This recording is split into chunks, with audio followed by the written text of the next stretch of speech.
நாள்தோறும் பாடிடுவே, நன்றியால் பாடிடுவே, நாள்தோறும் பாடிடுவே. நல்லவர் என் வாழ்வில் செய்தவைகளை எண்ணி என்றென்றும் பாடிடுவே. நல்லவர் என் வாழ்வில் செய்தவைகளை எண்ணி என்றென்றும். கடந்திட்ட நாட்களில் கரமே என்னை கிருபையால் நடத்தியதே.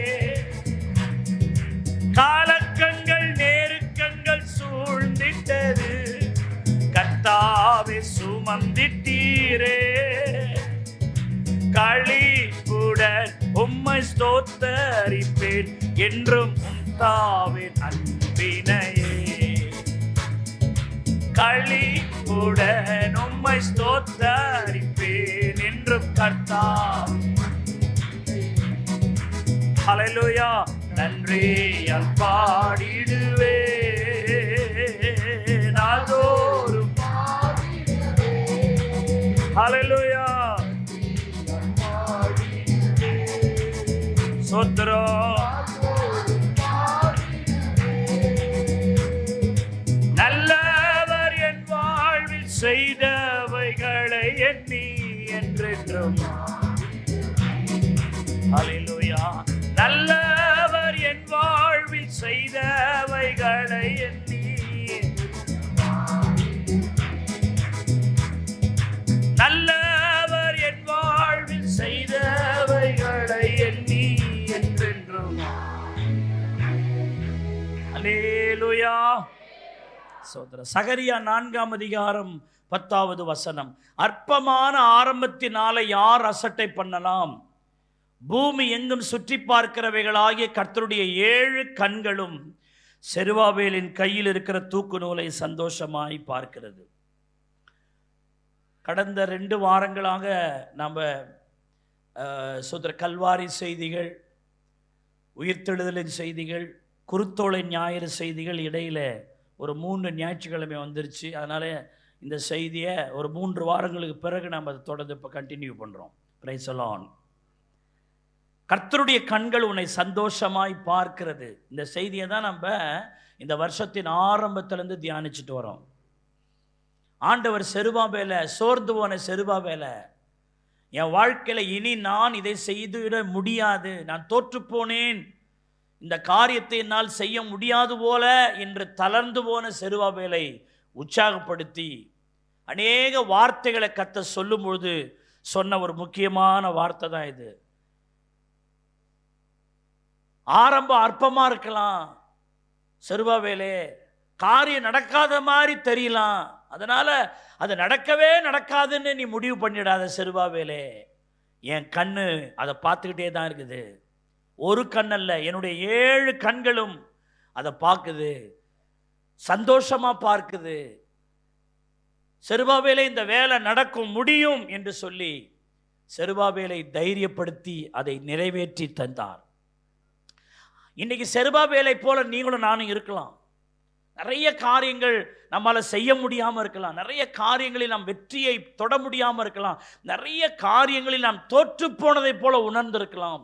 நிறைய காரியங்கள் இது நடக்குமா, என் குடும்பத்தில் இது வருமா, என் பிள்ளைகளுக்கு இது நடக்குமா, என் வாழ்க்கையில் இதை தாண்டுவனா, சோத்திரம், என்னால் இது முடியுமா, நிறைய காரியங்கள் எதிர்ப்புகள் மலை போல நிற்குதே, இதெல்லாம் தாண்டி என்னால் சாதிக்க முடியுமா என்று செருபாபேலை போல எண்ணுகிற ஒரு ஆளாக நீங்கள் இருக்கலாம். சோத்திரம். பிரச்சனை பெருசாக இருக்கலாம், பெரிய பர்வதமாக இருக்கலாம், இருக்கட்டுமே. ஆனால் அந்த பர்வதத்தை விட பெரிய தெய்வம் நம்மை காண்கிறதுனால், பார்க்கிறதுனால், செருபாபேலுக்கு நன்மையை செய்தாரே, தடையை நீக்கி, அந்த ஆண்டவர் நமக்கு செய்வார். அல்லேலூயா. ஆனால் அந்த செருபாபேலுக்கு எந்த அடிப்படையில் தடைகள் எல்லாம் நீக்கி தேவன் தம்முடைய வார்த்தையை நிறைவேற்றினார் அப்படி என்கிற காரணங்களை தான் நம்ம தியானிச்சுட்டு வரோம். அதில் ஒரு காரணத்தை நம்ம ரொம்ப வாரமாக தியானிக்கிறோம். என்னன்னா, அந்த பாபிலோனிலிருந்து எருசலேமுக்கு போகிறவருடைய பெயர் பட்டியலில் செருபாபேலின் பேர் இருந்தது. செருபாபேலின் பேர் எப்படி அந்த பெயர் பட்டியலில் வருது? யார்ப்பா பாபிலோனில் இருக்கிறவங்க இந்த எருசலேமுக்கு யார் யார்ப்பா போறீங்க அப்படின்னு கேட்டால் கையை உயர்த்திட்டாரு. சோத்திரிக்கிறோம். செருபாபேல், நான் போகிறேன், எனக்கு இந்த பாபிலோன் வேண்டாம், எனக்கு இந்த எருசலேம் தான் வேணும் அப்படின்னு கையை உயர்த்திட்டாரு. ஆவியானவர் அவர் பேரை தான் முதல்ல எழுதியிருக்கிறார். சோத்திரம். அதுக்கு பிறகு தான் மற்ற பேரெல்லாம் அதான் நம்ம தியானிச்சுட்டு வரோம். அப்போ அதே போல் சோத்திரிக்கிறோம், இந்த பூமியை விட்டு ஆண்டவருடைய ராஜ்யத்துக்கு பரலோகத்துக்கு போகிற ஆட்களையும் ஆண்டவர் பேர் எழுதுறார் ஜீவ புஸ்தகத்தில். சோத்திரிக்கிறார். அல்லேலூயா. பேர் எழுதப்பட்டவங்க தான் எங்கே போக முடியும்?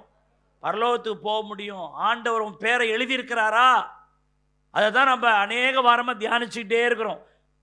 எப்படி பேர் எழுதப்பட்ட செருபாபேல் சோத்திரிக்கிற பாபிலோனை விட்டு எருசலேமுக்கு போனாரோ, அதுபோல இந்த பாவம் நிறைந்த உலகமாகிய இந்த உலகத்தின் மேல் எனக்கு விருப்பமே இல்லை, எனக்கு அந்த பரலோகம்தான் என் விருப்பம் அப்படின்னு வாழ்ற பிள்ளைகளுடைய பெயரை கர்த்தர் புஸ்தகத்தில் எழுதுறாரு.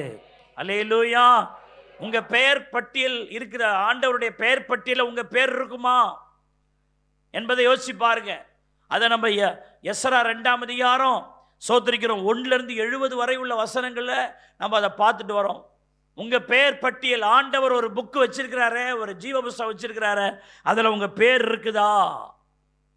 ஆண்டவர் உங்க பேரை எழுதுறாரா? அப்போ யார் யார் பேரெல்லாம் ஆண்டவர் எழுதுவாரு, யார் யார் பேரெல்லாம் ஞாபகம் வச்சுக்குவாரு, யார் யார் பேரெல்லாம் முக்கியப்படுத்துறாரு என்கிற விதத்தில் நம்ம செய்தியை தியானிச்சுட்டு வரோம். அப்போ 3 ஞாயிற்றுக்கிழமைக்கு முந்தின ஞாயிற்றுக்கிழமை என்ன பேசுறேன்னா, இந்த ஸ்தோத்திரம் பண்ற ஆளுடைய பேரெல்லாம் கர்த்தர் என்ன செய்யறாரு? எழுதுறாரு. நம்ம தியானிச்சவங்களுக்கு அந்த செய்தி ஞாபகம் இருக்குதா? நெகேமியாவின் புஸ்தகம் 11ஆம் அதிகாரம் 17 பாருங்க.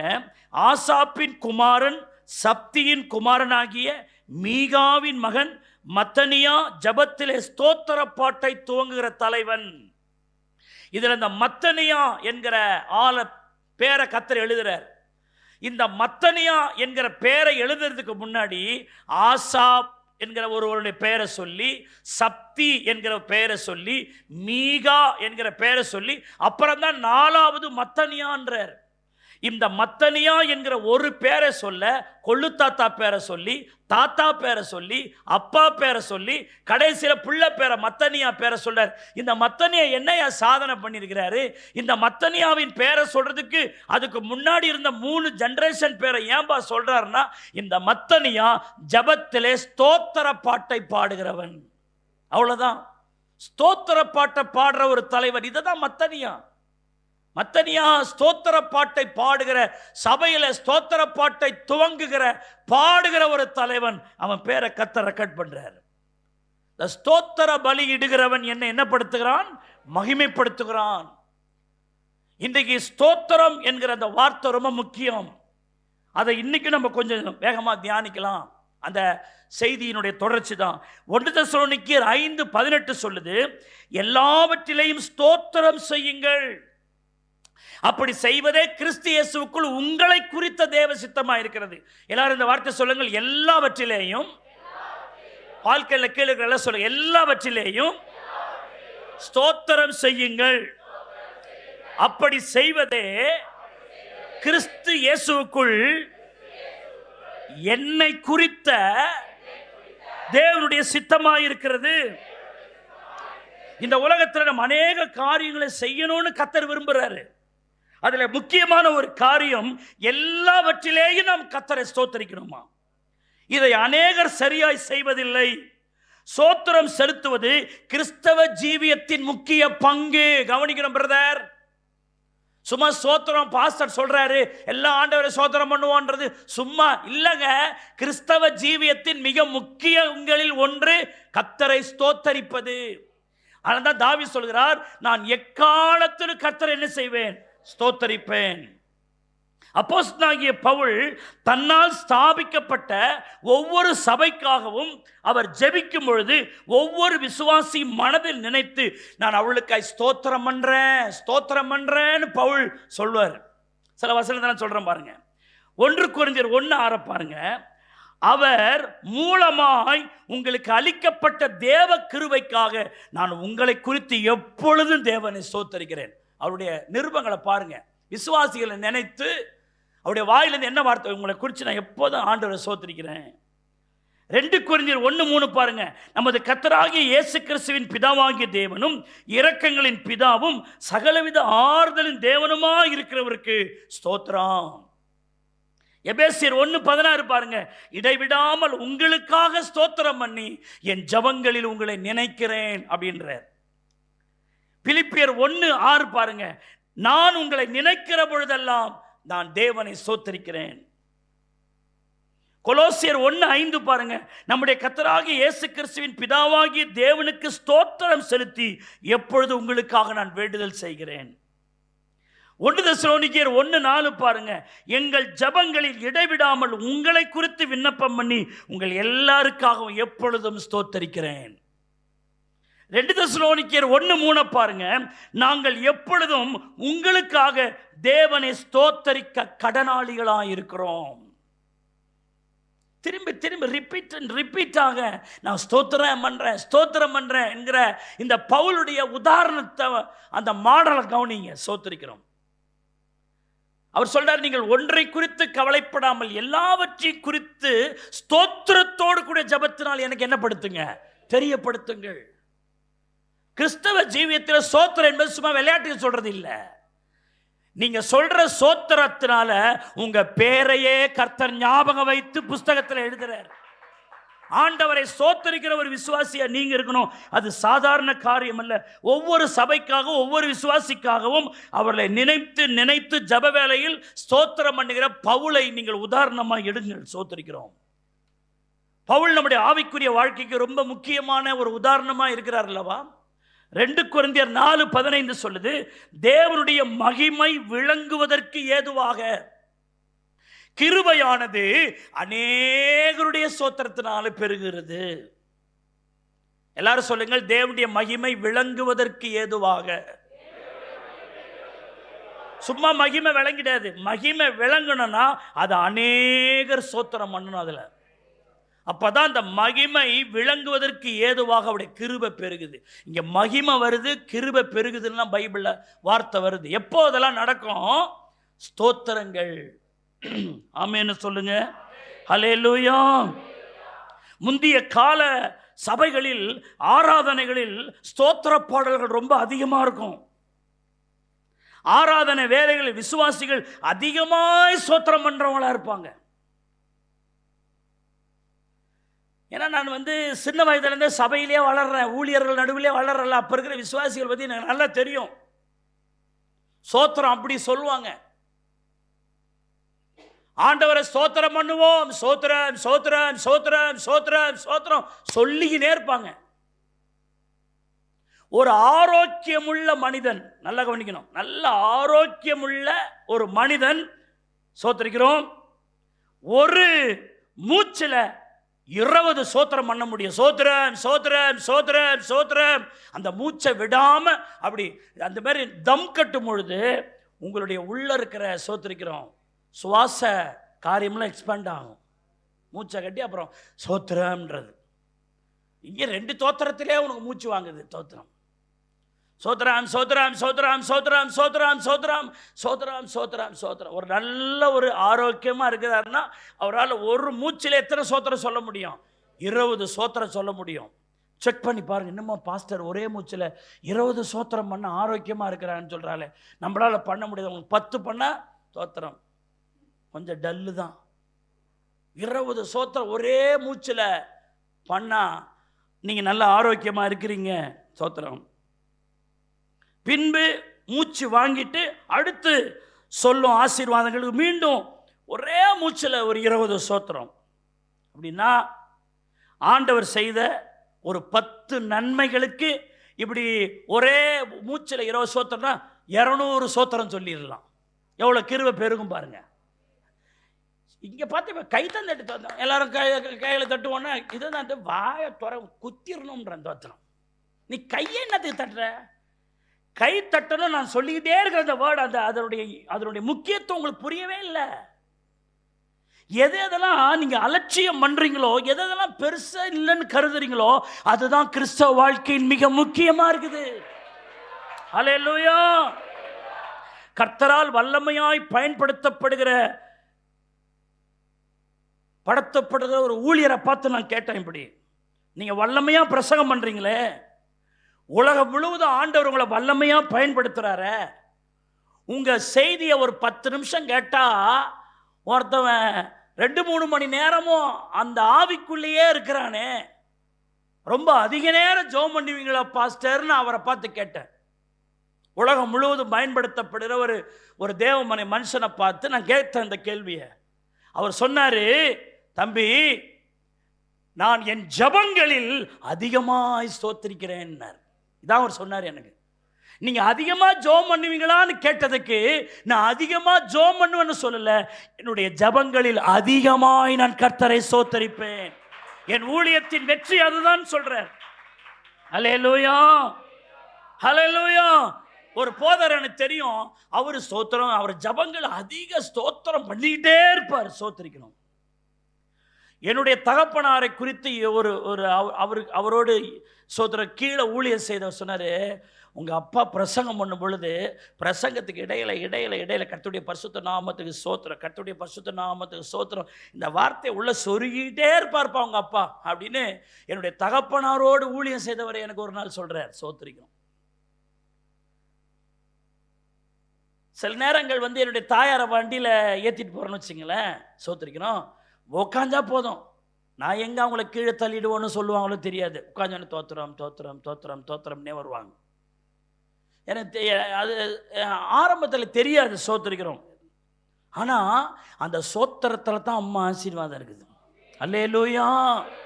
நீங்கள் ஸ்தோத்திர பலியை எடுகிறதுனால் கர்த்தரதில் மகிமை அடைகிறோம்.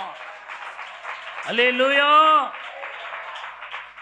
ஒரு சுரங்கத்தில் ஒரு ஆள் வேலை செய்கிறார், விசுவாசி. நிறைய பேர் வேலை செய்கிறாங்க, ஒரு விசுவாசி. அந்த விசுவாசி சுரங்கத்தில் வேலை செய்கிற போது எல்லாரும் அவரை கிண்டல் பண்ணுவாங்க. ஏன்னா எப்போதும் அவர் ஸ்தோத்திரம் பண்ணிக்கிட்டே இருப்பார். ஸ்தோத்திரம் ஸ்தோத்திரம் ஸ்தோத்திரம் ஸ்தோத்திரம். என்னையா முணர்ற, நான் ஆண்டவரை ஸ்தோத்திரம் பண்ணுறேன். அவருக்கு அதனால அவருக்கு ஸ்தோத்திரக்காரன்னு பேர். எங்கடா அந்த ஸ்தோத்திரக்காரனை கூப்பிட்றான்னுவாங்க, கிண்டல் பண்ணுவாங்க, பரிகாசம் பண்ணுவாங்க, நையாண்டி பண்ணுவாங்க. அதெல்லாம் அவர் கணக்கில் எடுத்துக்கவே மாட்டார். அவன் கிண்டல் பண்ணுறானே, பரிகாசம் பண்ணுறானே அப்படின்னு பண்ண மாட்டார். ஸ்தோத்திரிக்கிறோம். அவர் ஆண்டவரை ஸ்தோத்திரம் பண்ணிக்கிட்டே இருப்பார். வேலை செஞ்சுக்கிட்டே இந்த வாய் ஸ்தோத்திரம் பண்ணிக்கிட்டே இருக்கும், சோத்திரத்தில் முணுமுணுத்துக்கிட்டே இருக்கும். ஒரு நாள் வேலைக்கு ஸ்தோத்திரிக்கிறோம் எல்லாரும் வராங்க காலையில். அவரவர்கள் சுரங்கத்தின் மேலே தங்களுடைய சாப்பாட்டு மூட்டையெல்லாம் வச்சுட்டு சுரங்கத்துக்கு கீழே போய் வேலை செய்வாங்க, உள்ளே போய். ஒரு நாள் சுரங்கத்துக்கு வெளியில இருந்த வாயில் காப்போன் செக்யூரிட்டி, சோத்திரக்காரா இங்க வாடா அப்படின்னு கீழே டெப்த்தில் இருக்கிறான். என்னன்னா, உன் சாப்பாட்டு மூட்டையை நாய் தூக்கின்னு போதரா அப்படின்னா. எல்லாரும் சாப்பாட்டு மூட்டையை விட்டுருச்சு, இவன் சாப்பாட்டு மூட்டையை மட்டும் வாயில கவின்னு தூக்கின்னு போதான். ஆகவே சுரங்கத்திற்கு கீழே இருந்தவன் சோதர அந்த சாப்பாட்டு மூட்டையை நாயிடத்திலிருந்து பறிக்க வேண்டும் என்று சொல்லி அவன் சுரங்கத்தை விட்டு வெளியே வந்தான். நாடா சோத்திரம் சோத்திரம், உன் சாப்பாட்டை நாய் கவின்னு போது, போடா சீக்கிரம் ஓடுறா அப்படின்னு வேகமாக அவன் ஓடினான். அந்த நாய்க்கு பின்னாடி அவன் ஓடிக்கிட்டே இருக்கிறான். டமார்னு ஒரு சத்தம் கேட்குது, சுரங்கம் இடிஞ்சு கீழே விழுது. சோத்திரம். வேலை செஞ்ச அத்தனை பேரும் மண்ணில் புதஞ்சு போனான். இதையெல்லாம் பார்த்து கொண்டு இந்த செக்யூரிட்டி சொல்றான், நீ ஆராதிக்கிற தேவன் உண்மையாவே பெரிய தேவன் தாயா, நீ பண்ற சோத்திரம் உன்னை காப்பாத்துதியா. நீ கீழே இருக்க வேண்டிய ஆளு, மண்ணிலே புதைக்கப்பட வேண்டிய ஆளு, ஒரு நாய் ஆண்டவர் அனுப்பி அந்த சாப்பாட்டை எடுத்துட்டு போய் அதை துரத்திட்டு போகும்போது சுரங்க இடிஞ்சு விழுது. அதுக்கே அதை பார்த்தே அந்த செக்யூரிட்டி ரட்சிக்கப்பட்டானா. இப்படி ஒரு சம்பவம் ஒன்று இருக்குது. சோத்திரம்லாம் சும்மா விளையாட்டு கிடையாதுங்க, அது உங்க தலைமுறையே காக்கும். கைதட்டி ஆமேன்னு சொல்லுங்க. ஹல்லேலூயா, ஹல்லேலூயா. பைபிள் சொல்லுது 1 தெசலோனிக்கேயர் 5:18, எல்லாவற்றிலேயும் ஸ்தோத்திரம் செய்யுங்கள், அப்படி செய்வதே கிறிஸ்து இயேசுவுக்குள் உங்களை குறித்த தேவனுடைய சித்தமா இருக்குது. அநேகர் பல மணி நேரம் ஜெபிக்கிறார்கள், ஏனென்றால் அவருடைய தேவை அதிகம். கடன் அடைக்கணும் ஆண்டவரே, தோத்திரம் ஆண்டவரே, கல்யாணம் நடக்கணும் ஆண்டவரே, வீட்டை கட்டிருந்தா ஆண்டவரே, ஏன் அது மாறின ஆண்டவரே, ஏன் இது மாறின ஆண்டவரேன்னு அநேகர் அதிகமாக ஜெபிக்கிறாங்க. ஆனால் ஜபம் அதிகம், ஸ்தோத்திரம் குறைவாக இருக்கிறது. உங்களுடைய வாழ்க்கையினுடைய ஆசீர்வாத குறைவை குறித்து ஆவியானவர் உங்களோடு பேசுகிறார். நீ ஜபிக்கிறதில் அதிகம் ஜபிக்கிறாய், ஆனால் உன் ஸ்தோத்திரம் குறைவாக இருக்கிறது. ஜபத்திலே உன் தேவை ஆண்டவர்கிட்ட கேட்டுட்டு இருக்கிற, ஆனால் கர்த்தர் செய்த நன்மைகளை நினைத்து ஸ்தோத்திரம் செய்வதில் உன் ஸ்தோத்திரம் குறைவாக இருக்கிறது. ஹல்லேலூயா, ஹல்லேலூயா. 1000 ஸ்தோத்திரம்ட்டு ஒரு புத்தகம் வாங்கி வச்சிருப்பாங்க. அது வாங்கின அன்னைக்கு தான் தோத்திரம், அதுக்கப்புறம் அது ஆத்திரத்தோடு எங்கேயோ கிடக்கும். அதனால தான் சில நேரங்கள் 40 நாள் ஜபங்களிலே அதிகமாக உங்களை ஸ்தோத்திரங்களில் நடத்துவதற்கு ஸ்தோத்திர பலிகள்லாம் ரெடி பண்ணி உங்களுக்கு அந்த குறிப்புலாம் கொடுக்கிறது. ஏனென்றால் ஸ்தோத்திரம் செய்வது தேவனுடைய சித்தம். நான் ஸ்தோத்தரிக்காவிட்டால் நான் தேவனுடைய சித்தத்தை செய்யாத பாவத்துக்கு உட்படுகிறேன்னு அர்த்தம். கவனிக்கணும். நீங்கள் எல்லாவற்றிலேயும் ஸ்தோத்திரம் செய்வதே உங்களை குறித்த தேவனுடைய சித்தம். அப்படியானால் தேவனுடைய சித்தமாகிய அந்த ஸ்தோத்திரத்தை நீ செய்யவில்லை என்றால் நீ தேவ சித்தத்தை செய்யாத பாவத்துக்குள் நீ தள்ளப்படுகிறாய் என்பது உங்களுக்கு புரியவில்லையா? தேவ சித்தம் செய்யாத பாவத்தை எத்தனை பேர் செய்கிறீங்க? கொஞ்சம் யோசிச்சு பாருங்க.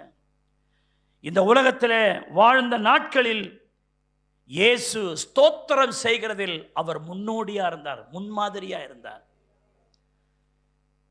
இயேசு கிறிஸ்து பாட்டு பாடினார் என்று எங்கேயாவது நீங்கள் வாசிச்சிருக்கிறீங்களா? இயேசு பாடினார் என்று ஒரே ஒரு இடத்துல பார்க்க முடியும். அவர்கள் எல்லாரும் ராபோஜனத்தை முடித்து மத்தேயு 26:30 சொல்லுகிறது, அவர்கள் ஸ்தோத்திர பாட்டை பாடின பின்பு ஒலிவமலைக்கு புறப்பட்டு போனார். அந்த அவர்களிலே யாரும் இருக்கிறாங்க? இயேசுவும் இருக்கிறார். அப்போ இயேசு பாடின பாட்டு என்னன்னு பைபிளில் போட்டிருக்குங்க? ஸ்தோத்திர. நமக்கு குருவாய் இருக்கிற இயேசுவே சோத்திர பாட்டை பாடியிருப்பாரானால் நாம் சோத்திர பாட்டை பாடணுமா பாடக்கூடாதா? ஹல்லேலூயா. மத்தனியாவின் பேரை ஆண்டவர் ஏன் எழுதினார்? அவன் ஜபத்திலே ஸ்தோத்திர பாட்டை பாடுகிறவன். ஹல்லேலூயா, ஹல்லேலூயா. எஃப் மேஜர் அவன் பாடுறானா இல்லையா? இப்போ நம்ம சொல்லணுமா இல்லையா? ஹல்லேலூயா. அகில சிருஷ்டிகளும் துதிக்க அடிமை துதியாதிருப்பேனோ. அகில சிருஷ்டிகளும் துதிக்க அடிமை துதியாதிருப்பேனோ. அல்லும் பகலும் நித்தியமாய், அல்லும் பகலும் நித்தியமாய் அன்பே உம்மையே துதித்திடுவே. ஸ்தோத்திரம் துதி பாத்திரா உம்மை இன்றும் என்றும். ஸ்தோத்திரம் துதி பாத்திரா உம்மை இன்றும் என்றும். காத்தீரே என்னை கருத்தாக, வழுவாமல் என்னை உமக்காக. காத்தீரே என்னை கருத்தா, அல்லேலூயா, உமக்காக. எடுத்தீர் என்னையும் உமக்காக, உமக்காக. கொடுத்தீர் உம்மையும் எனக்காக. ஸ்தோத்திரம் துதி பாத்திரா உம்மை என்றும் என்றும் துதித்திடுவே. ஸ்தோத்திரம் துதி பாத்திரா உம்மை என்றும்.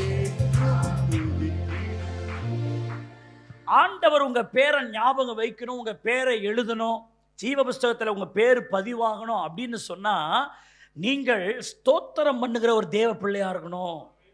முறுமுறுக்கிற ஆளாக இருக்கக்கூடாது. ஸ்தோத்திரம்னா என்னங்க? Thanks giving.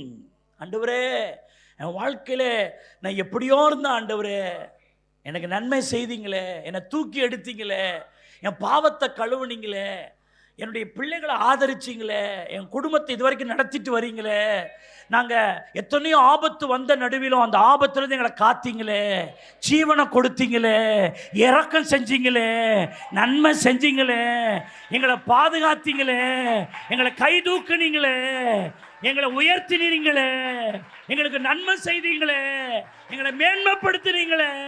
ஸ்தோத்திரம் ஆண்டவரே, ஸ்தோத்திரம் ஆண்டவரே, ஸ்தோத்திரம் ஆண்டவரே, ஸ்தோத்திரம் ஆண்டவரே, ஸ்தோத்திரம் ஆண்டவரே. ஹல்லேலூயா. ஆகவே இந்த ஸ்தோத்திரம் என்ற வார்த்தை உங்க இருதயங்களில் இருந்து வந்துகிட்டே இருக்கணும். இன்னைக்கு இயேசு ஸ்தோத்தரித்த சில சந்தர்ப்பங்களை நான் உங்களுக்கு சொல்லுகிறேன்.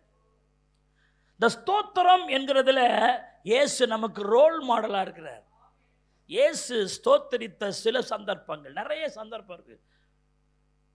ஆண்டவருடைய வாயில ஸ்தோத்திரம் வந்துகிட்டே இருந்தது. குருவாகிய இயேசு அப்படி பண்ணார நம்முடைய லைஃப் நம்ம எப்படி செட் பண்ணி இருக்கணும் கொஞ்சம் யோசிச்சு பாருங்க. முதலாவது, தேவன் செவி கொடுத்தபடியால் இயேசு தேவனை ஸ்தோத்தரித்தார். பிதாவாகி தேவனை அவர் ஸ்தோத்திரம் பண்றார். மனுஷ அவதாரம் எடுத்து இந்த பூமியில ஊழியம் செய்த நாட்களில் தேவன் அவருக்கு செவி கொடுத்தபடினால் ஆண்டவரை அவர் ஸ்தோத்திரம் பண்ணினார் என்று பைபிள்ல போட்டிருக்கு.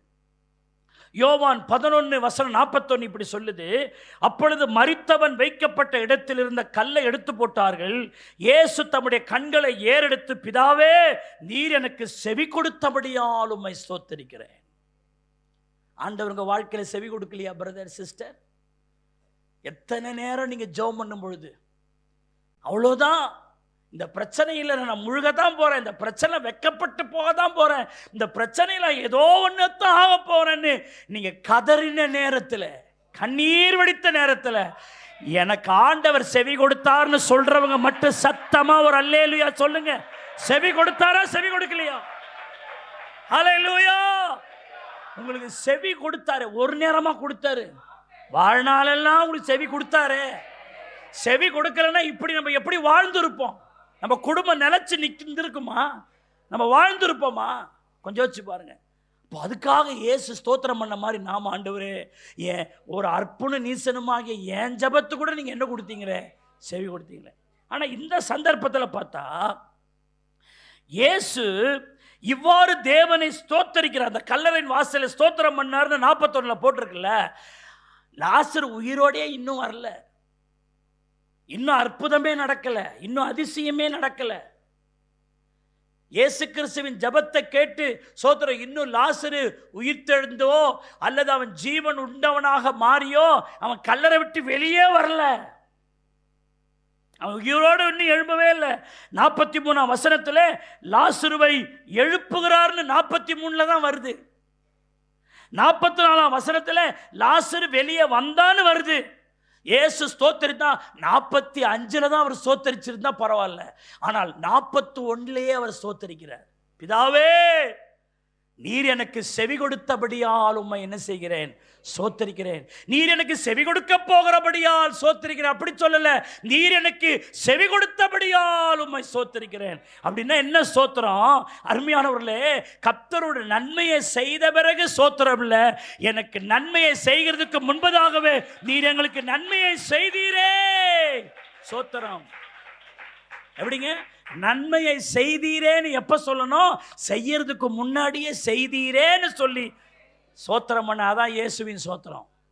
நம்ம சோத்திரம் செஞ்ச பிறகும் சோத்திரம் சொல்றது இல்லை. நம்ம நன்மை ஏராளமா செஞ்சிருக்கிறாரு, செஞ்சதுக்கே சோத்திரம் சொல்ல. ஆனால் இயேசு செய்கிறதுக்கு முன்பதாகவே அவர் செய்ததா எண்ணி சோத்தரித்தார். அல்லேலூயா. ஏன் அப்படி ஆண்டவர் சோத்திரம் பண்ண? இன்னும் அற்புதமே நடக்கல, அதிசயமே நடக்கல. 44 தான் அவன் கல்லறை விட்டே வெளியே வந்தான், 43 தான் அவன் உயிர் அடைந்தான். ஆனால் 41 செவி கொடுத்தபடியால் உம்மை சோத்திரிக்கிறேன்னு சொல்றாரு. அது எந்த விதத்தில் சொன்னார் அப்படின்னா, யோவான் 11:42 அதற்கு பதில் சொல்லுகிறது, நீர் எப்போது எனக்கு செவி கொடுக்கிறீர் என்று நான் அறிந்திருக்கிறேன்.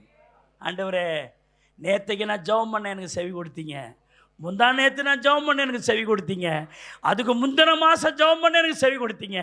அந்த கர்த்தர் இன்னைக்கும் கொடுக்க போறீங்க. கையை தட்டி கர்த்தரை ஸ்தோத்திரம் பண்ணுங்க. நீங்க எப்போது எனக்கு செவி கொடுக்குறீங்க, இப்ப மட்டும் கொடுக்காம போயிட போறீங்க. நீங்க எப்போதுமே செவி கொடுக்கிற தெய்வம்னு நான் அறிஞ்சிருக்கிறதுனால அவர் நன்றியோடு விசுவாசத்தோடு சொல்றாரு, நீர் எனக்கு செவி கொடுக்கிறபடியால். கையை தட்டி வாயை திறந்து செவி கொடுத்தபடியால் உம்மை ஸ்தோத்திரிக்கிறேன். ஹல்லேலூயா. இந்த நன்றி உங்கள்கிட்ட இருக்கா? நிறைய நேரம் உங்களுக்கு எவ்வளவோ ஜபத்துக்கு பதில் கொடுத்துருக்கிறாரு. எல்லாம் வாங்கி தொடச்சி போட்டு சர்ச்சை பக்கமே வரது கிடையாது. வியாதி இருக்கும்போது ஆண்டவரே நான் செத்துருவோம் போல இருக்குதுன்னு அப்போ ஒரு மாதிரி லீலி கண்ணீர் விட்டு எல்லாம் சரியாயிட்டு கொழுப்பு எரியுது.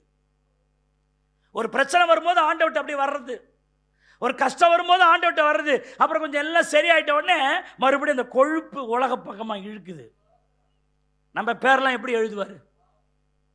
கொஞ்சம் யோசிச்சு பாருங்க. ஆண்டவர் செவி கொடுக்கலாம். இன்னைக்கு உன் குடும்பம் இருந்திருக்குமா? உன் பிள்ளைகள் வாழ்ந்திருப்பார்ல? உங்களுக்கு ஒரு நல்ல ஒரு குடும்பம் அமைஞ்சிருக்குமா? உங்கள் வாழ்க்கை கட்டப்பட்டிருக்குமா? நம்ம எவ்வளோ துரோகியா இருக்கிறோம்னு பாருங்க. நம்ம பேரை எப்படி எழுத முடியுமா? இயேசுநாதரை பாருங்க, செவி கொடுப்பதற்கு முன்பதாகவே செவி கொடுத்ததா எண்ணி ஆண்டவரை சோத்தரித்தாரே. அந்த இயேசுவை ஆராதிக்கிற நீ ஆண்டவரை சோத்தரிக்கிறீங்களா? 1 யோவான் 5:14 சொல்லுது, நாம் எதையாகிலும் அவருடைய சித்தத்தின்படி கேட்டால் அவர் நமக்கு செவி கொடுக்கிறார் என்பதே அவரை பற்றி நாம் கொண்டிருக்கிற தைரியம். என்னுடைய தைரியம் என்ன? எனக்கு செவி கொடுக்கிற தேவன் என்னோடு இருக்கிறார். அல்லேலூயா. எல்லாம் சொல்லுங்க. என் தைரியமே பணம் இருக்குது என்பதனால் அல்ல, சொந்தக்காரங்க இருக்கிறான் என்பதால் அல்ல, என் படிப்பை குறித்து தைரியம் அல்ல, என்னை சூழ்த்தி இருக்கிற மக்களை குறித்த தைரியம் அல்ல, அவர் செவி கொடுக்கிறார் என்பதே. கையை தட்டி நான் ஜெபித்தால் அவர் எனக்கு செவி கொடுக்கிறார் என்பதே வாழ்க்கையின் தைரியம். 1 யோவான் 5:15 சொல்லுகிறது, நாம் எதையாகிலும் கேட்டால் அவர் நமக்கு செவி கொடுக்கிறார் என்பது நாம் அறிந்திருந்தோமானால், ப்ளீஸ் லிசன், அறிந்திருந்தோமானால் அவரிடத்தில் நாம் கேட்டவைகளை பெற்றுக்கொண்டோம் என்று அறிந்திருக்கிறோம். அந்த அறிவு நமக்கு இருந்ததை ஸ்தோத்திரமும் பண்ணணும். நான் எதையாகிலும் கேட்டால் அவர் எனக்கு செவி கொடுக்கிறார் என்று நாம் அறிந்திருந்தால், இயேசு அதை அறிந்திருந்தார். He know. அறிஞ்சதுனால தான் அவர் சொல்றாரு ஸ்தோத்திரம். நான் சொல்றேன், நேற்றைக்கு தேவன் உனக்கு நன்மை செய்யலையா? நேற்றைக்கு கர்த்தர் உங்களுக்கு செவி கொடுக்கலையா? இன்னைக்கு 1000 பிரச்சனை உனக்கு இருக்கலாம். நீ இந்த 1000 பிரச்சனை நடுவில் நீ என்ன சோதனை பண்ண? ஆண்டவரே, ஏற்கனவே எனக்கு செவி கொடுத்திருக்கீங்க ஆண்டவரே, இந்த பிரச்சனையில எனக்கு செவி கொடுப்பீங்க ஆண்டவரே, உங்களுக்கு சோத்திரம் சோத்திரம். கையை தட்டி ஆண்டவரே, இன்னைக்கு நிறைய பிரச்சனைகள் எனக்கு இருக்கலாம், நிறைய தேவைகள் இருக்கலாம், நிறைய விஷயம் இருக்கலாம். நீர் ஏற்கனவே எனக்கு செவி கொடுத்திருக்கிறீர், ஏற்கனவே எனக்கு அற்புதம் செய்திருக்கிறீர், ஏற்கனவே நீ நடத்திருக்கிறீர், இப்பொழுதும் நடத்துவீர். அல்லேலூயா. ஆபிரகாம் தேவனை எப்படி மகிமைப்படுத்தினானா? ரோமர் 4:21 சொல்லுது, தேவன் வாக்குத்தத்தம் பண்ணினதை நிறைவேற்ற வல்லவர் என்று முழு நிச்சயமாய் நம்பி. இன்னும் வாக்குத்தத்தமே நிறைவேறல. வாக்குத்தத்தம் பண்ணியிருக்கிறாரு, ஆனால் அது நிறைவேற்ற அவர் எப்படிப்பட்டவராய் இருக்கிறார்? வல்லவராய் இருக்கிறார் என்று சும்மா அறகுறையா அல்ல, முழு நிச்சயமாய் நம்பி அதை பெற்றுக்கொண்டவனை போல மகிமைப்படுத்தி விசுவாசத்தில் வல்லவனானான். நன்மையே நடக்கல, இன்னும் ஈசாக்கே பிறக்கல, இன்னும் சாரால் கர்ப்பவதியாகல, ஆனால் அவள் ஆவாள், அவளுக்கு ஒரு பிள்ளை பிறக்கும், அந்த பிள்ளை பிறந்து விட்டது, அந்த பிள்ளைக்கு ஈசாக் என்று பேர், அவன் என் கண்ணு முன்னாடி தான் விளையாடி கொண்டிருக்கிறான் என்று எண்ணி ஆண்டவரை சோத்தரித்தார், மகிமைப்படுத்தினார் என்று ஆபிரகாமை குறித்திருக்கு. ஆகவே தான் அவன் விசுவாசத்தில் வல்லவனானான்.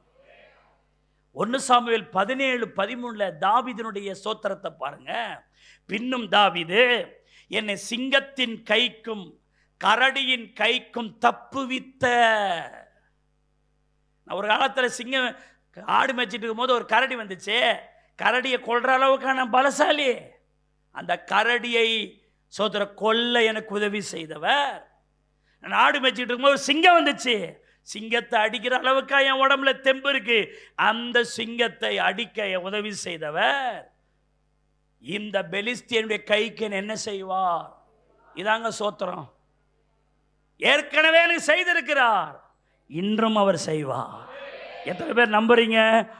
ஏற்கனவே எனக்கு செவி கொடுத்தார், ஏற்கனவே எனக்கு நன்மை செய்தார், இதையும் அவர் செய்வார்.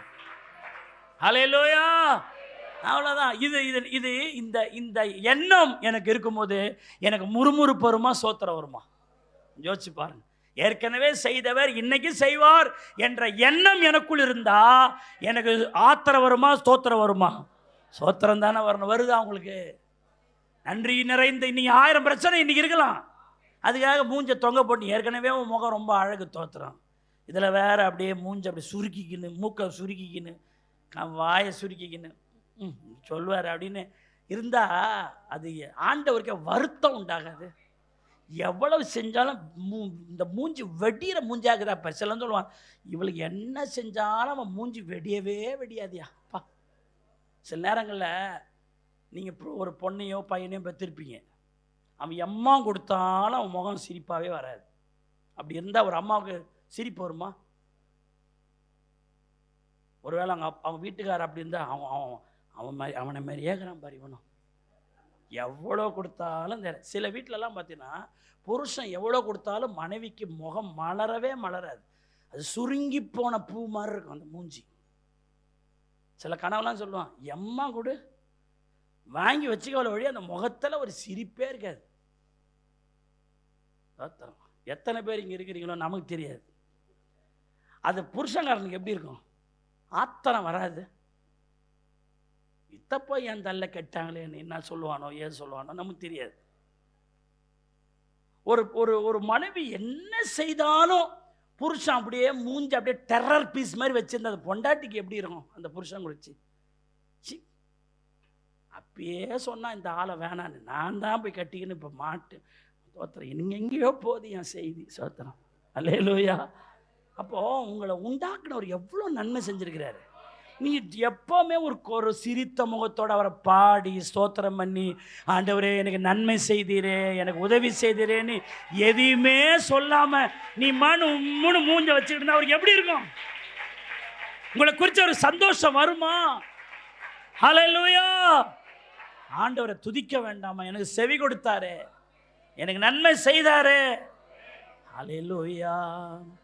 கேட்டதெல்லாம் அன்புடன் நீந்தி கூப்பிடும் வேளையில் செவி சாய்த்தி, கேட்டதெல்லாம் அன்புடன் நீந்தி கூப்பிடும் வேளையில் செவி சாய்த்தி, இந்த உதவி என்றும் மறவேன், இன்ப துதிகள் ஏறெடுப்பேன். இந்த உதவி என்றும் மறவேன், இன்ப துதிகள். இன்னொரு முறை, கேட்டதெல்லாம் அன்புடன் நீந்தி கூப்பிடும் வேளையில் செவி சாய்த்தி, இந்த கூப்பிடும் வேளையில் செவி சாய்த்தி, இந்த உதவி என்றும் மறவேன், இன்ப துதிகள் ஏறெடுப்பேன். இந்த உதவி இன்ப துதிகள் ஏறெடுப்பேன். எந்தன் இயேசுவே உந்தன்னே எந்தன் உள்ளம் உருகிடுதே, நல்ல அடைந்தே திருப்பாதம் வல்ல பராபரனே சரணம், நல்ல பங்கினை நான் அடைந்தேன்.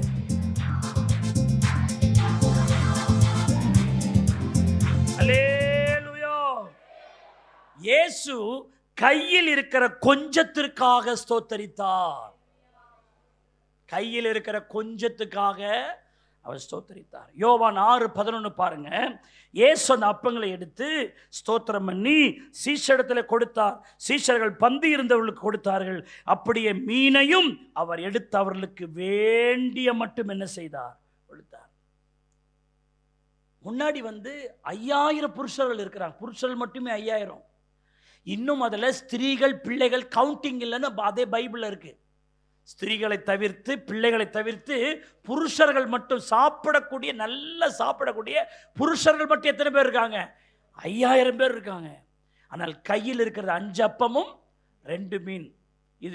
அது எங்கேயாவது அவங்க ஏதாவது பத்துமா? ஒரு ஆளுக்காச்சும் பத்துமா? அதுவும் சிறு பையன் கொண்டு வந்த 5 அப்பமும் 2 மீன். அப்படின்னு என்ன அர்த்தம்? ஒரு சின்ன பையனுடைய பசியை மாத்திரமே ஆற்றக்கூடிய 5 அப்பமும் 2 மீன். அது யாருடைய பசியை ஆற்றக்கூடியதுங்க? ஒரு சின்ன பையனுடைய பசியை ஆற்றக்கூடிய ஃபுட் அது. அது ஒரு புருஷனுக்கே பத்தாது. தேவை மலை போல இருக்குது, கையில் இருக்கிறது கொஞ்சம். ஐயோ இவ்வளோ பேர் இருக்காங்க, இந்த 5 அப்பத்தை வச்சு இந்த 2 மீனை வச்சு நம்ம எப்படி பண்ண போறோம் அப்படிங்கிற சூழ்நிலை தான். ஆனா கையில் கொஞ்சம் தான் இருக்கிறது, தேவை அதிகம் இருக்கிறது. அவர் முறுமுறுக்கல, கையில் இருக்கிற கொஞ்சத்தை நினைத்து பிதாவை நோக்கி ஸ்தோத்திரம் பண்ணினார். ஆமென்னு சொல்லுங்க. ஹல்லேலூயா. இன்னைக்கு ஒருவேளை உங்கள் வருமானம் குறைவா இருக்கலாம், உங்களுடைய வருவாய் குறைவா இருக்கலாம். ஹல்லேலூயா. வரவு 8 செலவு 10 தோத்திரம். என்னமோ ஏறனா என்னமோ சறுக்குன்னு சொல்றாங்க. என்னதுங்க? ஜான் ஏறனா அதெல்லாம் தெரியும் உங்களுக்கு. தோத்திரம் ஜான் தான் ஏறுதான், ஆனா எவ்வளவு வழுக்குது? முழம் வழுக்குது. செலவு அதிகம், வரவு ரொம்ப குறைவு. இந்த மாசம் நான் என்ன செய்ய போறேன்னு தெரியல. ஒருவேளை கையில கொஞ்சம் வச்சிருக்கலாம், கையில 3000 வச்சிருக்கலாம், கையில சோதரம் நீங்க 3000 வச்சிருக்கலாம். ஆனா உங்களுக்கு 3 லட்சத்துக்கு தேவை இருக்குது. இந்த 3000 எங்க, 3 லட்சம் எங்க? ஆனா ஒரு தேவ பிள்ளை என்ன தெரியுமா செய்யணும்? அந்த 3000 கையில வச்சு ஆண்டவரே அப்படின்னு நீங்க ஸ்தோத்தரிப்பீர்களானால், கையில் இருக்கிற அந்த கொஞ்சத்துக்காய் நீங்கள் கர்த்தரை ஸ்தோத்தரிப்பீர்களானால், அநேக ஸ்தோத்திரத்தில் கிருபை பெருகுவது போல நீ ஸ்தோத்தரிக்க ஸ்தோத்தரிக்க ஸ்தோத்தரிக்க உனக்கு வரவேண்டிய நன்மைகளும் ஆசீர்வாதங்களையும் ஆண்டவர் பெருக பண்ணுவார். ஆமென்னு சொல்லுங்க. ஹல்லேலூயா. கையில் இருக்கிறது 2 மீனும் 5 அப்பந்தான். அதை வச்சுட்டு வானத்தை அன்னார்ந்து பார்த்து ஸ்தோத்திரம் பண்ணார். தேவப்பிள்ளை, ஒருவேளை உங்க கையில் கொஞ்சம் இருக்கலாம். நீங்க எந்த மனுஷனையும் பார்க்காதீங்க, பூமியை பார்க்கல ஆண்டவர். எவ்வளோ பேர் உட்காந்துருக்காங்க, ஆனால் 5 அப்பம் தானே வச்சிருக்கிறோம், அதெல்லாம் அவங்களெல்லாம் பார்க்கல. எதிரில் இருக்கிற மனுஷனை பார்க்கல. சோத்தரிக்கிறோம், கையில் கொஞ்சம் தானே இருக்குன்னு பார்க்கல. கையில் அப்பத்தை வச்சுட்டு 2 மீனை வச்சுட்டு அவருடைய கண்ணு எங்கே பார்க்குதுங்க? வானத்தை. அல்லேலூயா. எனக்கு ஒத்தாசை வரும் பர்வதங்களுக்கு நேராக என் கண்களை ஏறெடுக்கிறேன். வானத்தை பூமி உண்டாக்கின கர்த்தரிடத்திலிருந்து எனக்கு ஒத்தாசை வரும். அல்லேலூயா. நன்மையான எந்த ஈவும் பூர்ணமான எந்த வரமும் பரத்திலே உண்டாகி ஜோதிகிற பிதாவினிடத்திலிருந்து எனக்கு இறங்கி வரும். அல்லேலூயா. அவர்கள் அவரை நோக்கி பார்த்தார்கள், அவருடைய முகங்கள் பிரகாசம் அடைந்தது, அவர் வெட்கப்பட வெல்ல. சோத்திரம். அவரை பார்த்துரு, கீழே யாரையும் பார்க்காத, பூமியை பார்க்காத, எவ்வளவு தேவை இருக்குன்னு அதை பார்த்தா மழை பொந்துரும், அதெல்லாம் பார்க்காத. கையில் கொஞ்சம் இருக்கா பரவாயில்லை, வானத்தை அண்ணார்ந்து பார். உன் தேவைகளை சந்திக்க வல்லவராய் இருக்கிற நல்ல பொக்கிஷ சாலையாகிய வானத்தை உனக்கு திறக்க வல்லவராய் இருக்கிற அவரை நோக்கி பார்த்து நீ சோத்திரம் பண்ணு. அல்லேலூயா. மார்க் 6:35 சீஷர்கள் சொன்னார்கள், இது வனாந்தரமான இடம். மார்க் 6:35 சொன்னாங்க, வெகு நேரமாயிற்று. மார்க் 6:36 சொல்லுகிறது, புசிப்பதற்கு இவ்விடத்தில் ஒன்றுமே இல்லை. அன்றைக்கு இருந்த சூழ்நிலை அதுதான். சாயங்கால நேரம், வனாந்தரமான நேரம், புசிக்கிறதுக்கு ஒன்றும் இல்லை. அவ்வளோ பேரை என்னால் திருப்திப்படுத்தவே முடியாது என்கிற நிலைமை. ஆனால் அந்த நிலைமையில் அவருடைய கண்களை வானத்துக்கு நேராக ஏறெடுத்தார். அல்லேலூயா. கையில் இருக்கிற கொஞ்சத்துக்காக அவர் என்ன பண்ணார்? ஸ்தோத்திரம் பண்ணார். ஆமென்னு சொல்லுங்க. அல்லேலூயா. ஒரு விசுவாசி குடும்பம் எனக்கு தெரியும், ரொம்ப நெருக்கடியில் அந்த குடும்பம் இருந்துச்சு. சம்பளம் வாங்கின உடனே கடங்காரனுக்கெல்லாம் அந்த சம்பளம் போயிடும். தசமபாகம் கொடுக்கறதுக்கு மட்டும்தான் அந்த சோத்திரிக்கிறோம், அந்த காசு இருக்கும், மற்றதை எல்லாம் கடங்காரன் எடுத்து போயிடுவான். அந்த குடும்பத்தை நான் நினச்சி பார்க்குறேன். அந்த சவரன் வீட்டுக்கு போக மாட்டேன், நேராக சர்ச்சுக்கு வருவார். வந்து தசமபாகத்தை கொடுத்து ஜெபம் பண்ணிக்குவார். அவங்களோட ஃபேமிலி டீட்டெயில் எனக்கு நல்லா தெரியும்.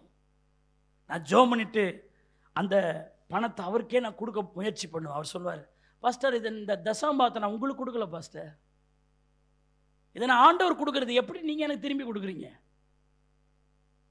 எனக்கு நிறைய தேவை இருக்குது, நெருக்கடி தான் இருக்கு, அதுக்காக ஆண்டவர் கொடுக்காம இருக்கிறதா அப்படின்னு சொல்லுவார். எனக்கு அழுவுறதா அல்லது கலிகூற தான் தெரியாது. அந்த சகோதரன் நினைச்சு என்னால் அப்படி இருக்க முடியுமான்னு கூட நான் யோசிப்பேன். அவ்வளவு தரித்திரத்தின் நடுவிலும், குறைவின் நடுவிலும், ஒன்றுமில்லாமை நடுவிலும் கர்த்தர் கொடுக்கறதுல சந்தோஷமாய் கொடுப்பார். அவர் எப்படிதான் அந்த குடும்பத்தை அந்த காலகட்டம் நடத்தினார்னு தெரியல. என் கண்ணு காணும்படி திடீர்னு வெளிநாட்டிலேருந்து ஒரு ஆஃபர் வருது அந்த சகோதரனுக்கு. சோத்தரிக்கிறோம். ஹல்லேலூயா. ஒரு உயர் பதவியில் போனார். கொஞ்ச நாள் கழிச்சு ஒரு வெளிநாட்டுக்கு போனார்ல, அங்கிருந்து அந்த கம்பெனி அவருக்கு இன்னொரு வெளிநாட்டுக்கு அவரை அனுப்புறான். அங்க பார்த்தா அதை விட அதிக சம்பளம். இன்னைக்கு அவர் எங்கேயோ இருக்கிறாரு. சோத்திரிக்கிறோம். தன் கொஞ்சத்தில் உண்மை உள்ளவனை அநேகத்தில் அதிகாரியாய் மாற்றுகிற சர்வ வல்லமை உள்ள கர்த்தர் நம்மோடு இருக்கிறார். எல்லாத்தையும் நீங்களே கொஞ்சம் நீ கணக்கு பார்க்குற, எவ்வளோ இருக்குது, நான் எப்படி ஆண்டவர் கொடுக்க முடியும், இதை கொடுத்துட்டா எனக்கு எப்படி தேவை, இது நீ சொல்கிற வரைக்கும் வாழ்க்கையில் தரித்திரம் மாற போகிறதில்ல சார். நீ முறுமுறுக்கிற வரைக்கும் உனக்கு ஒரு நன்மையை வரப்போகிறதில்ல. சோத்தரிக்கிறோம். நான் இது கதையோ ஏதோ ஒன்று சொல்லலை. சோத்தரிக்கிறோம். தெசலோனிக்கே சபை குறித்து சொல்லும்போது தங்கள் தரித்திரத்திலும் கர்த்தருக்கு கொடுத்தார்கள். அன்றைக்கு அந்த விதவையை குறித்து சொல்லும்போது பணக்காரர்கள் தங்களுடைய ஐஸ்வர்யங்களிலிருந்து ஏதோ ஒன்றை கொடுத்தார்கள். ஆனால் இவ்வளோ தன் ஜீவனத்துக்கு உண்டானவைகளை கொடுத்தாள். காணிக்கு அந்த 2 காசை போட்டா அதுக்கு அடுத்தது ஒரு பைசாவும் இல்லை. அதை பற்றி அவள் கவலைப்படவே இல்லை. ஆண்டவருக்கு நீங்கள் எவ்வளவு போடுகிறீர்கள் என்றல்ல, நீங்கள் எப்படி அதை போடுகிறீர்கள் என்பதே அவர் பார்க்கிறார். ஹல்லேலூயா. நீ நிறைய கொடுக்கறதுல நிறைய பேர் கஞ்சாமுட்டித்தனம் பண்றது, கர்த்தருக்கு கொடுக்கறதுல கணக்கு பார்க்கறது. சோத்தரிக்கிறோம். இதை கொடுத்துட்டா அப்புறம் என் பிள்ளைகளுக்கு நான் எப்படி ஸ்கூல் ஃபீஸ் கட்டுவேன், நான் எப்படி குடும்பத்தை ரன் பண்ணுவேன், இதெல்லாம் ஒரு தேவ பிள்ளைக்கு. அந்த சகோதரன் நான் திரும்பி குடும்பம் சொன்னார், நான் இது உங்களுக்கு கொடுக்குற பணம் இல்லை பாஸ்டர், இதை நான் ஆண்டவருக்கு நான் விதைக்கிறேன். என் தேவை ஆண்டவர் பார்த்துக்குவார்னு அவர் எப்படி அந்த குடும்பத்தை நடத்தினாரு தெரியல. ஆனால் இன்னைக்கு எட்டாத உயரத்துக்கு அந்த சகோதரனை வைத்திருக்கிற நினைக்கும் பொழுது கர்த்தரை ஸ்தோத்தரிக்கிறேன். ஹல்லேலூயா. ஆமென். உதவி வரும் கண்மலை நோக்கி பார்க்கின்றேன், வானமும் வையமும் படைத்தவரை நான் பார்க்கின்றேன். உதவி வரும் கண்மலை நோக்கி பார்க்கின்றேன், வானமும் வையமும் படைத்தவரை நான் பார்க்கின்றேன். கால்கள் தள்ளாட விட மாட்டார் காக்கும் தேவன், கால்கள் தள்ளாட விட மாட்டார்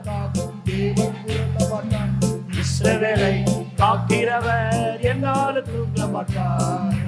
இஸ்ரவேலை காக்கிறவர் என்னாலும் தூங்க மாட்டார். உதவி வரும் கண்மலை நோக்கி பார்க்கின்றேன், சதத்தை உயர்த்தி வானமும் வையமும் படைத்தவரை நான் பார்க்கின்றேன்.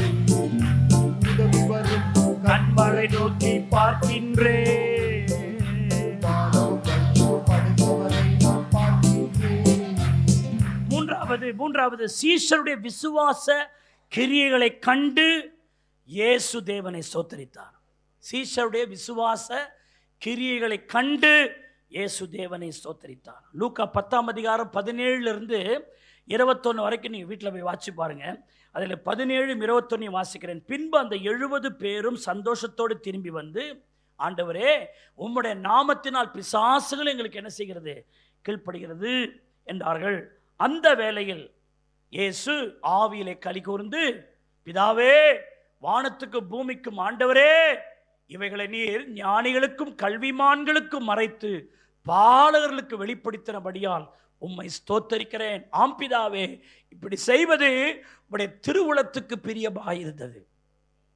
அந்த வேளையில் இயேசு ஆவியிலே களி கூர்ந்து, பிதாவே வானத்துக்கு பூமிக்கும் ஆண்டவரே, இவைகளை ஞானிகளுக்கும் கல்விமான்களுக்கும் மறைத்து பாலகர்களுக்கு வெளிப்படுத்தினபடியால் உம்மை என்ன செய்கிறேன். இந்த 70 சீஷரில் வந்து ஊழியத்தை செஞ்சுட்டு சொன்ன, ஆண்டவரே நாங்கள் உங்களுடைய நாமத்தை சொல்லும் பொழுது பிசாசுகள் ஓடினது, வியாதிகள் சுகமானது, அற்புதம் நடந்தது, அதிசயம் நடந்தது. அந்த தேவனுடைய பிள்ளைகள் போய் ஊழியம் செய்து அவருடைய கிரியைகள், அந்த ஊழியத்தில் நடந்த கிரியைகளை அவர்கள் சொல்லும் பொழுது கர்த்தர் அதை குறித்து ஸ்தோத்திரித்தார். ஆமென் சொல்லுங்க. ஹல்லேலூயா. சீஷருடைய விசுவாச கிரியை கண்டு இயேசு தேவனை சோத்தரித்தார். உங்கள் கிரியையை கண்டு கர்த்தர் சோத்தரிப்பாரா?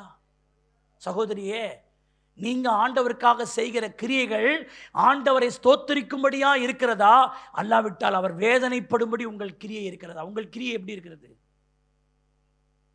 உங்கள் கிரியை ஆவியின் கிரியையா இருக்கிறதா, கர்த்தர் விரும்புகிற கிரியையா இருக்கிறதா? சீஷர்கள் வந்து ஊழியத்தை முடித்து சந்தோஷமாய் வந்து உம்முடைய நாமத்தினால் பிசாசுகள்லாம் ஓடுகிறது, அதை குறித்து ஆண்டவர் சோத்தரித்தார். இது போன்று நம்முடைய விசுவாச கிரியைகளை கண்டு கர்த்தர் சோத்தரிக்க முடியுமா? நம்முடைய விசுவாசத்தை பார்த்து வருத்தப்படுவாரா, இதை விட சந்தோஷப்படுவாரா? கொஞ்சம் நீங்களே, நான் உங்களை யாரும் நியாயம் தீர்க்கல. அன்னைக்கு அந்த சீஷருடைய கிரியை கண்டு கர்த்தர் என்ன பட்டார்?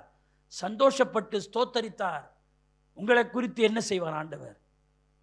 ஆண்டவரே, இந்த ஊழியத்தில் போனேன், அங்கே ஜோம் பண்ண ஆண்டவர், அங்கே ஒரு அற்புதம் நடந்தது, இங்கே ஒரு அதிசயம் நடந்ததுன்னு நீங்கள் கர்த்தருடைய சமூகத்தில் அதை சொல்லும் பொழுது உங்களை குறித்து ஆண்டவரே, பா என் பிள்ளையை நீங்கள் பயன்படுத்துறீங்களே, ஸ்தோத்திரம் ஆண்டவரே அப்படின்னு உங்களை குறித்து கர்த்தர் ஸ்தோத்தரிப்பாரா? மார்க் 16, 17, 18, 20 அங்கே கிரியை பார்க்குறோம். விசுவாசிக்கிறவள் நடக்கும் அடையாளங்களாவன, என் நாமத்தினாலே பிசாசுகளை துரத்துவார்கள், நவமான பாஷைகளை பேசுவார்கள், சர்ப்பங்களை எடுப்பார்கள், சாவுக்கேது யாதொன்றையும் குடித்தாலும் அது அவர்களை என்னப்படுத்தாது, சேதப்படுத்தாது, வியாதியஸ்தர் மேல் கைகளை வைப்பார்கள், அப்பொழுது அவர்கள் என்ன ஆவாங்க? அவர்கள் புறப்பட்டு போய் எங்கும் பிரசங்கம் பண்ணார்கள். கர்த்தர் அவர்களோடு கிரியையை நடப்பிற்று அவர்களால் நடந்த அடையாளங்களினாலே வசனத்தை என்னப்படுத்தினார். இந்த மாதிரி ஊழியங்கள் உங்கள் நாட்கள் நடக்குதா? கர்த்தருக்காக இப்படி ஊழியம் செய்கிறோமா? கைப்பிரதியில் எடுத்துவிட்டு போய் ஊழியத்தை செய்கிறோமா? ஞாயிற்றுக்கிழமையில் நீங்கள் எப்படி டைமை ஸ்பெண்ட் பண்ணுறீங்க? ஒரு மணி நேரமாக கைப்பிரதிய சபையில் எவ்வளோ கைப்பிரதி இருக்குது, வாங்கிட்டு சோத்தரிக்கிறோம். ஒரு 100 பேருக்கு, ஒரு 50 பேருக்கு கொடுத்துட்டு வருவோம். கிரியை ஆண்டவர் செய்வார். அப்படி செய்யக்கூடாதா? நம்முடைய சபையில் 2 சகோதரிகள் எங்கேயோ ஆரியப்பாளையம் அப்படி போனாங்க. அங்கே ஒன்றுமே இல்லை. நாங்கள் 2 பேரும் போய், ஏம்மா ஆரியப்பாளையம் போகிறீங்க? அங்கே யாருமே சொல்ல பாஸ்டர், நாங்களாக போகிறோம், நாங்கள் வேப்ப சந்திக்க போகிறோம். சரி, அவங்க விசுவாசமாக போகிறாங்க, போயிட்டு வாங்க. No nothing. அங்கே போய் சோத்தரிக்கிறோம். அப்படி ஒரு நாள் போனாங்க, எல்லாம் கொடுத்தாங்க. 2ஆம் நாள் அடுத்த வாரம் போனாங்க. போய் நேற்றுக்கு அங்கேருந்து ஒரு 2 வாலிய பிள்ளைகள் வராங்க, சோத்தரிக்கிறோம். நான் அந்த வாரியப்பாளையம் விசிட்டிங் போன பாஸ்டர், அங்கேருந்து இந்த பிள்ளைகள் இவங்களுக்காக ஜோம் பண்ணுங்க, அவங்க செகண்ட் சர்வீஸ் வரதா சொல்லிட்டு போனாங்க, சோத்தரிக்கிறோம். ஒன்றுமே இல்லை. நீ இறங்கினா கர்த்தர் கிரியை செய்ய போகிறாரு. இப்போ அந்த சகோதரி சொன்னாங்க, நாங்கள் சீக்கிரத்தில் அங்கே ஒரு சின்ன ஒரு ப்ரேயர் செல் மாதிரி நாங்கள் தொடங்க போகிறோம். ஒரு இடத்துல கூடி ஒரு 10 பேர் வராங்க, பிள்ளைகள் வராங்க அப்படின்றாங்க. எனக்கே அது ஆச்சரியமாக தான் இருக்குது. வாரியப்பாளையம் ஒன்றுமே இல்லை. யாரும் அங்கே ஒரு ஆளை வச்சுக்கிட்டு இப்போ செஞ்சால் போடலாம், ஒன்றுமே கிடையாது. ஆனால் நீ இறங்கினா கர்த்தர் அங்கே கிரியை செய்கிறாரா இல்லையா? கைகளை தட்டி கர்த்தரை சோத்திரம் பண்ணுவாங்க. சும்மா உக்காண்டே இருந்தா எப்படி? பைபிள் சொல்லுது, அவர்கள் புறப்பட்டு போய் எங்கும் பிரசங்கம் பண்ணினார்கள், கர்த்தர் அவர்களோடு கூட கையை தட்டி கிரியை நடப்பித்து அவர்களால் நடந்த அடையாளங்களினாலே வசனத்தை உறுதிப்படுத்தினார். நீ இறங்கினா ஆண்டவர் செய்ய போறார், அவ்வளவுதானே? ஹல்லேலூயா. தேவனுடைய பிள்ளை, ஆண்டவருக்காக நீ கிரியை செய்யணும். நீ இந்த உலகத்தை விட்டு போகும்போது எதுவுமே உங்க கூட வராது.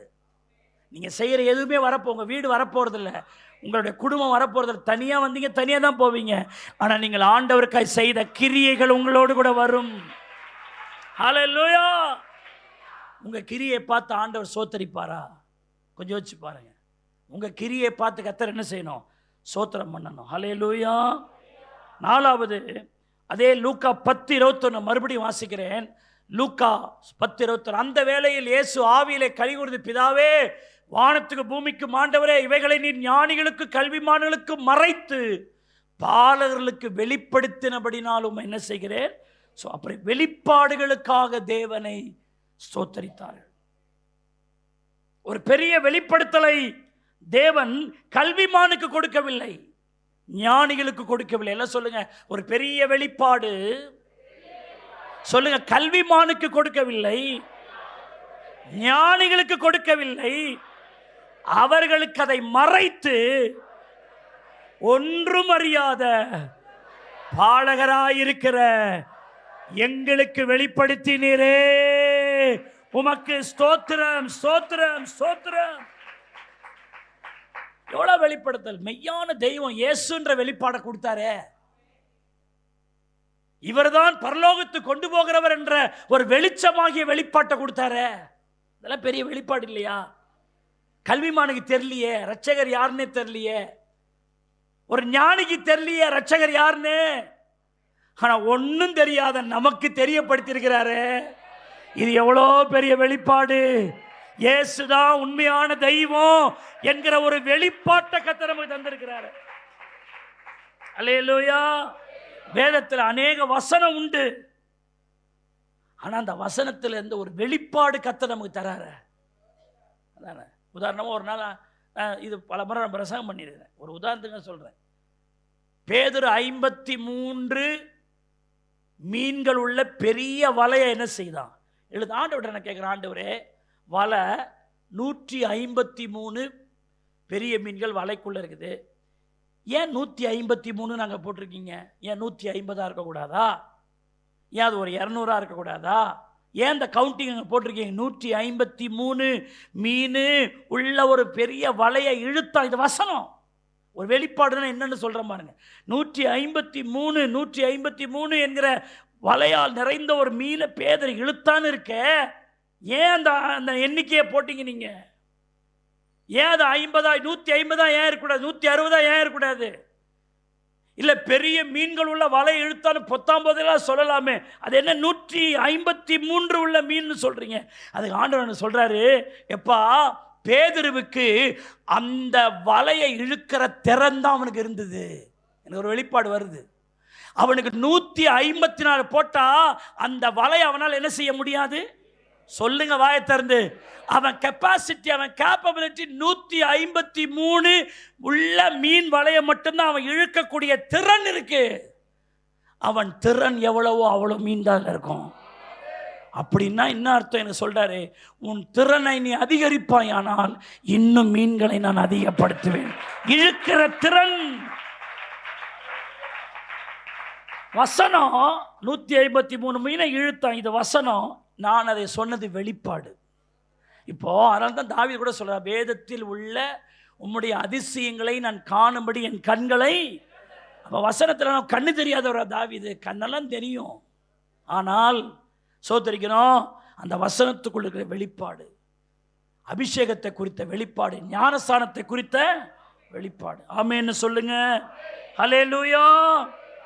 எனக்கு ஒரு ஊழியக்காரர் தெரியும், வெளிப்பாடோடு பிரசங்கம் பண்ணுவார். வேதாகம கல்லூரியில் அவர் படித்ததில்லை. அவர் செய்தி முடித்த உடனே அந்த கூட்டத்தில் மிக அனுபவம் உள்ள வெளிநாடுகளிலே போய் சோத்திருக்கிறோம், வேதாகம கலாசாலையெல்லாம் படித்த இன்னொரு ஊழியர் சோத்திர பிரசங்கம் பண்ண ஊழியரை பார்த்து, இந்த வெளிப்பாடெல்லாம் எங்கேருந்து தான் உங்களுக்கு கிடைக்குது பாஸ்டர்? நீங்கள் எந்த வேதாகம கலாசாலையிலையும் படிக்கல, அங்கங்கெல்லாம் எங்கெங்கயோ படிச்சிருக்காங்க, செய்தியில் அவ்வளோ வெளிப்பாடா இருக்குது. சோத்திரம் எல்லாம் தேவனுடைய கிருபை. எனக்கு ஒன்றும் தெரியாதுன்னு பாலகர்களுக்கு அதை தெரியப்படுத்துறாரு. ஆனா பைபிள் சொல்லுது, கல்விமான்களுக்கும் ஞானிகளுக்கும் மறை. ஆண்டவரே எனக்கு ஜாடல்ல, ஆண்டவரே எனக்கு அறிவில்லை, ஆண்டவரே எனக்கு சொல்லித்தாங்கன்னு தாழ்த்துகிறவர்களுக்கு அதை வெளிப்படுத்தி கைதட்டி ஆமென்னு சொல்லுங்க. எல்லாரும் சொல்லுங்கள். ஒரு சிலருக்கு மறைக்கின்ற ஒன்றை ஒரு சிலருக்கு வெளிப்படுத்துகிறார். கல்விமான் அவனுக்கு வெளிப்படுத்த அவன் என்ன செய்வான்? என் கல்வினால் அதை சொல்றேன்னு அதை பெரிய பீலா விடுவான். இந்த எதிர்த்து நிற்கிறவன், பெருமையாக பேசுகிறவன், தன் படிப்பை குறித்து பெருமையாக பண்ணுறவன், தன் ஜாதியை குறித்து பெருமை என்றவன், தன் ஞானத்தை குறித்து பெருசாக என்றவனுக்கு தேவன் வெளிப்படுத்தலை என்ன செய்வார்? மறைப்பார். தாழ்த்துகிறவர்களுக்கு, எனக்கு ஒன்றும் தெரியாதுன்னு சொல்கிறவங்களுக்கு, நீங்கள் சொன்னாதான் எனக்கு தெரியும்னு சொல்கிறவர்களுக்கு அதை வெளிப்படுத்துகிறார். ஆமென்னு சொல்லுங்க. ஹல்லேலூயா. ஒரு பெயர் கிறிஸ்தவர், அவருக்கு நான் சத்தியத்தை சொல்கிறேன், ரட்சிப்பை குறித்து பிரசவம் பண்ணுறேன். நீங்கள் ரட்சிக்கப்படணும் பிரதர், ஞானசானம் எடுக்கணும் பிரதர், நீங்கள் சோத்தரிக்கிறோம் அப்படிலாம் நான் அவர்கிட்ட சொல்கிறேன். நிறைய சொன்னோடனே அந்த பிரதர், சரி நான் ஒரு கேள்வி உங்கள்கிட்ட கேட்குறேன், அந்த கேள்விக்கு நீங்கள் பதில் சொல்லிட்டீங்கன்னா நீங்கள் சொல்கிற மாதிரி ஞானசானம் எடுத்துக்கிறார். எனக்கு கபீர்னு இருந்துச்சு, என்ன கேள்வி கேட்பான்னு தெரியலையே, இவ்வளோ சொல்லிட்டோம், ஒரு கேள்வி கேட்குறான்றான், அதை சொன்னாதான் எடுப்பான்றான். ஆண்டவரே தோத்துறன்ட்டு ஒரு மாதிரி. ஆனால் சில பிதுக்கெல்லாம் இருக்க வெளியே காட்டிக்க மாட்டான், என்ன கேட்பான் அப்படின்னு. அவன் கேட்டான் பாருங்க, இயேசு ஞானசானம் எடுத்தாரான்னு கேட்டான். தோத்திரம், எனக்கு பெரிய மகிழ்ச்சி வந்துடுது. நான் இன்னமும் பெரிய கேட்க போகிறான்னு பார்த்தா சும்மா சிம்பிளாக அவனை கேட்டான். அப்படின்னா என்ன அர்த்தம்? அவன் பெயர் கிறிஸ்தவன் தான், அது கூட அவனுக்கு தெரியவே இல்லை. அதுதான் நான் சொல்கிறேன். அவன் கேட்டான் பாருங்க, என்ன ஏன் ஆனந்தம் உள்ள பாட்டு போடுது, எடுத்த வசனத்தை தோத்திரம் எடுத்தார் பாத்தியான்னு, உடனே ஞானசானம் போடுது. சிம்பிள். அல்லேலூயா. ஒருத்தர் அப்படி தான் இன்டர்வியூக்கு போனார், என்கிட்ட ஜெபம் பண்ணிட்டு போனார். பாஸ்டர் என்ன கேள்வி கேட்பானு தெரில, இன்டர்வியூ போகிறேன் அப்படின்னா. ஆரம்ப காலத்தில் நான் சொல்கிறதெல்லாம் 20 வருஷத்துக்கு முன்னாடி, 15-18 வருஷம் முன்னாடி இன்டர்வியூக்கு போகிறார். எல்லாம் ஃபார்மல் ஷர்ட் பேண்ட்லாம் போட்டுன்னு எல்லாத்தையும் எடுத்துன்னு போகிறார். சார் இது நடந்தது சார், சும்மா விளையாட்டு கிடையாது. இன்டர்வியூக்கு போன உடனே உள்ளே எப்படி இருக்கும் பாருங்கள், கொஞ்சம் வேக வேகமாக ஹார்ட் பீட்லாம் ஓடும். உட்காந்த உடனே எடுத்தோடனே வாட் இஸ் யுவர் நேம், இந்த கேள்வி நமக்கு தெரியுமா தெரியாதா? இதுதான் அவருக்கு இன்டர்வியூவில். மை நேம் இஸ் ஸ்டீஃபன், அந்த தம்பி பேர் ஸ்டீஃபன். முடிச்சிங்களா? ரெண்டாவது, ஆர் யூ கிறிஸ்டியன்? ரெண்டாவது கேள்வி. அது கேள்விக்கு அவர் பதில் தெரியாதா? சொல்லுங்க. ஆமாம் நான் கிறிஸ்தவன் தான். ஒன்று அடுத்து கேட்டார், கிறிஸ்தவனா, நீங்கள் பரிசுத்தாவின் அபிஷேகத்தை பெற்றிருக்கிறீங்களா? அடுத்த கேள்வி. இன்னும் இன்டர்வியூ நடக்குதா, இங்கே என்ன நடக்குதுன்னு தெரில அவருக்கா. தோத்திரம், ஒரு கேள்விக்கு பதில் சொல்லிட்டேன், ரெண்டாவது கேள்விக்கு மூணாவது கேள்வி.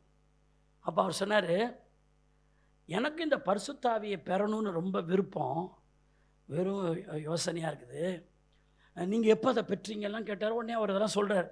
சொல்லிவிட்டு, நானும் இந்த பரிசுத்தாவியை பெற்றுக்கொள்ள எனக்காக என்ன பண்ணுங்க, ஜெபம் பண்ணுங்க, போயிட்டு வாங்க போங்க அப்படின்ட்டார்.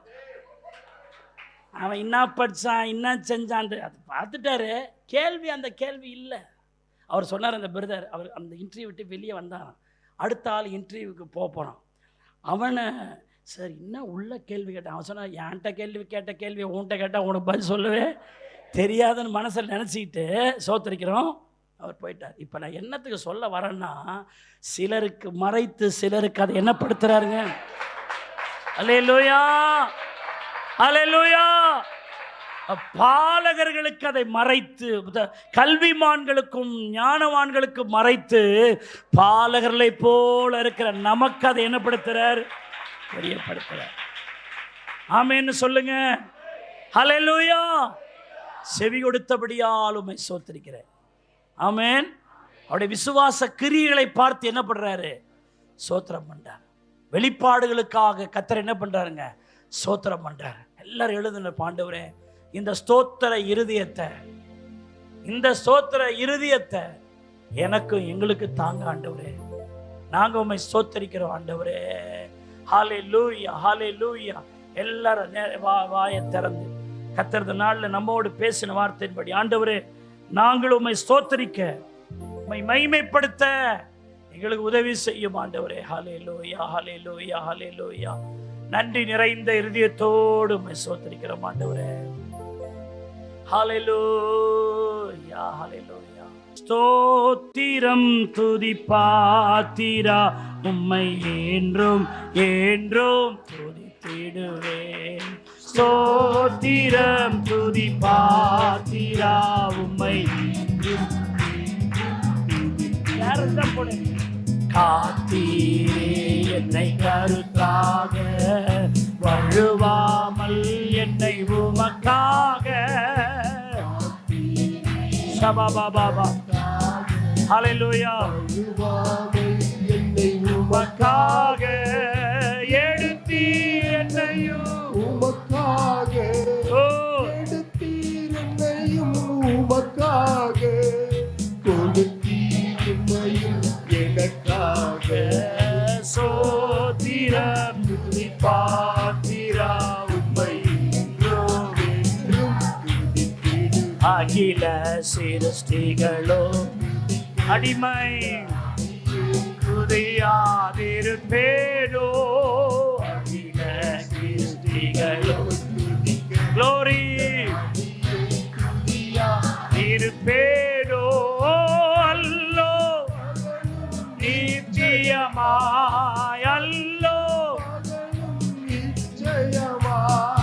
அன்பே உம்மையே துதித்திடுவே ஸ்தோத்திரா பாத்திரா உம்மை என்றும் என்றும் துதித்திடுவே ஸ்தோத்திரா துதி பாத்திரா உம்மை என்றும் என்றும் ஸ்தோத்திரா துதி பாத்திரா உம்மை என்றும் ஜெபிப்பவளை நேசிக்க நல்ல பிதாவே, இந்த நல்ல வேலைக்காய் ஸ்தோத்திரம். எங்களோடு பேசி நல்ல வார்த்தைக்காய் நன்றி. ஜபத்திலே ஸ்தோத்திர பாட்டை துவங்குகிற மத்தனியாவின் பெயரை நீர் எழுதியிருந்தது போல நாங்களும் மத்தனியாவை போல ஸ்தோத்திரம் பண்ணுகிறவர்களாய், ஸ்தோத்திரம் பண்ணுகிற தேவனுடைய பிள்ளைகளாய், ஆண்டவரே நீங்க ஸ்தோத்திரம் பண்ணது போல ஆண்டவரே ஸ்தோத்திரம் நாங்களும் ஸ்தோத்திரம் பண்ணுகிற இருதயத்தை எங்களுக்கு தந்து நீ நடத்த வேண்டும் என்று நாங்கள் ஜெபிக்கிறோம். ஆண்டவரே ஆண்டவரே செவி கொடுத்தபடியால் உம்மை ஸ்தோத்திரிக்கிறேன். கையில் இருக்கிற கொஞ்சத்துக்காக ஸ்தோத்திரம், கிரியைகளுக்காக ஸ்தோத்திரம், வெளிப்பாடுகளுக்காக நீங்க ஸ்தோத்திரம் பண்ணது போல இயேசுவை போல நாம ஸ்தோத்திரம் பண்ணுகிறவர்களாய் கைகளை தட்டி எல்லா கர்த்தரை ஸ்தோத்திரம் பண்ணுவோம். உம்மை போல நாங்கள் ஸ்தோத்திரம் பண்ணி உங்களுடைய நன்மைகளை பெற்றுக்கொள்ளுகிறவர்களாக என்னையும் எங்களையும் மாற்றும். தொடர்ந்து இந்த நாள் முழுவதும் இந்த வாரம் முழுவதும் பிள்ளைகளை நடத்தும். பிள்ளைகளோடு உடைய கிருபையின் கரம் இருக்கட்டும். இயேசுவின் நாமத்தில் ஜெபிக்கிற ஒரு நல்ல பிதாவே, நம்முடைய கர்த்தராகிய இயேசு கிறிஸ்துவின் கிருபை, பிதாவாகிய தேவனுடைய அன்பு, பரிசுத்தாவியானவருடைய அன்னிய ஐக்கிய சிநேக வேடத்தல் பாதுகாப்பு பராமரிப்பு இன்றும் இன்று சதா நாளில் கிறிஸ்துவின் வருகை பரியந்தமும் நம் அனைவரோடு கூட இருப்பதாக. சத்தத்தை உயர்த்தி சொல்லுவோம், மாரநாதா. 3 முறை சத்தமா சொல்லுங்க, இயேசுவின் ரத்தம் ஜெயம். அப்படியே கையை வெட்டி கோடி ஸ்தோத்திரங்கள், கோடி ஸ்தோத்திரங்கள் சொல்லுங்க, கோடி ஸ்தோத்திரங்கள் நீ செய்த எல்லாவற்றிற்கும், நீர் செய்த